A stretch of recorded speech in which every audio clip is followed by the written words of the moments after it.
दत्त, माझं नाव पेकाळे मच्छिंद्र अमृषी, राहणार रत्नापूर, तालुका कळंब या जवळ जायचं आहे. माझा पहिला अनुभव असा आहे की आमची मुलं दोन, एक 10वी पास आणि एक 12वी पास झालं आहे. त्यावेळेस आम्ही इथं महाराजांशी आलो, पेढे घेऊन आलो. महाराजांनी पेढे दिले सगळ्यांना आणि आशीर्वाद दिला महाराजांनी की तुमची मुलं टाकायचं गव्हर्नमेंट सर्व्हिस लागेल, गव्हर्नमेंट सर्व्हिसवर लागेल. तर हा एक थोरला मुलगा आज 4 वर्ष झालं आर्मीमध्ये भरती झाला, पहिल्याच परीक्षेत, पहिली परीक्षा भरती झाली ती. आणि दुसरा मुलगा आता सध्या पुण्याला आहे, फायनलला आहे सिव्हिल इंजिनिअरिंगचा. ही पहिला अनुभव माझा.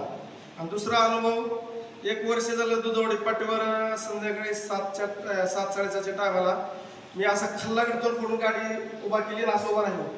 आणि मागून एक बिगर डोळ्याचं हैवान आलतं, हैवान दारू पिणार. ती आलं आणि गाडीला माझ्या पुढच्या चाकाला धडकलं ती माझी गाडी अशी खाली पडली आणि मी पलीकडे पडलो. आणि ती पुढं मी त्याला बघतोय त्या शेडपर्यंत. ती जाणारी व्यक्ती, ती हैवान दारुड्या, ती बी पडलं नाही आणि मला बी काय लागलं नाही. आणि गाडीचा शॉकअप दुमता झाला, लोक दुमते झाले ते. आणि त्याला मी बघत होतो पडलो तरी त्याला लागतंय का, काय होतंय का. ती दुसरा अनुभव. आणि तिसरा अनुभव, मागल्या 4-5 दिवसाखाली आम्ही एक 50 किलोमीटर प्रवास केला.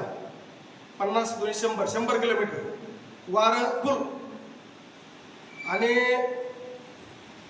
पानगावचे लोखंडे महाराज माझ्या पाठीमागे गाडीवर बसले होते. ते महाराज म्हणले, साहेब, काल तुम्ही 50 किलोमीटर गाडी चालवली, आज 50 किलोमीटर गाडी चालवली, तुमच्या डोक्याची टोपी हितकवार असताना पडली कशी नाही वाऱ्यानं? चक्रीवादळ असल्यावर झाडं, लोखंड काय बी मोडतं, स्लॅपवरचं खाली उडून जाते. गाडीवरचा प्रवास, टोपी कसलीच पडली नाही.